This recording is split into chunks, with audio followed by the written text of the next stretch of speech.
These are the front seat covers for the Triumph TR6. The TR6 range had 5 different versions of seats throughout the production from 1969 up to 1976. These seats are applicable to the early 1969-1970 US North American models. So generally speaking, all of the cars with the chassis number CC before 50,000. They're often referred to as the tipping or tilt headrest style.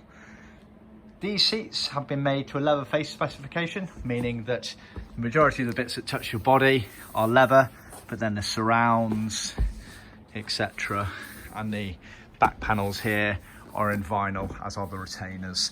The majority of the TR6 seats left the factory with full vinyl ambler, and they would have featured an embossed pattern on the pleats here. We can replicate that, but only on vinyl, which was the original spec. Some cars would have left with leather faced seats like these, and they would have been made like this without the embossed pattern on them. So the kit consists of all of these pieces here. So brief overview: you have a pair of cushions, the bit your bum goes on, a pair of backrests, a pair of backrest boards which go on the back of the seat there, and a pair of the headrests there.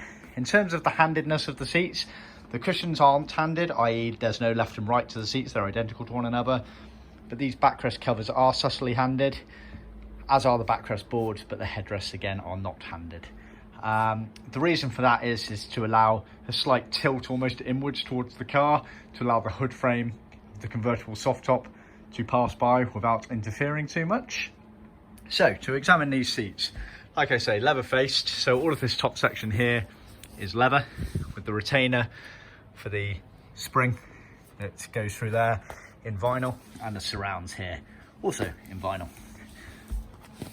You get on the back of them the retaining scrims for putting through and forming onto the foam and keeping it all in place, so they're all pre-sewn in. The backrests, like I say, ever so slightly handed. The main almost horseshoe section there and the pleated panel here are in leather, but the retainer there, the finishes here and the surrounds here are in vinyl on this particular seat here for the leather face versions. You have this open gap here, which is where the headrest frame mount sits in between it, and then obviously the headrest sits there in between it. They're quite an odd looking seat when they're all trimmed up, hence Triumph really didn't stick with them for very long, only a sort of 2-year production period. Again, if you look on the back, you have the retaining scrims, elements are foamed up on the back as per original spec, and you'll actually find you've got about an inch gap overlap here of foam, which is the original specification for these seats here. And we extend the piping like that, which allows you to pull and trim round nice and easily there. As with all of our seats that have pleats, they are genuine tuck and roll pleats, as you can see there. Moving on to the headrests,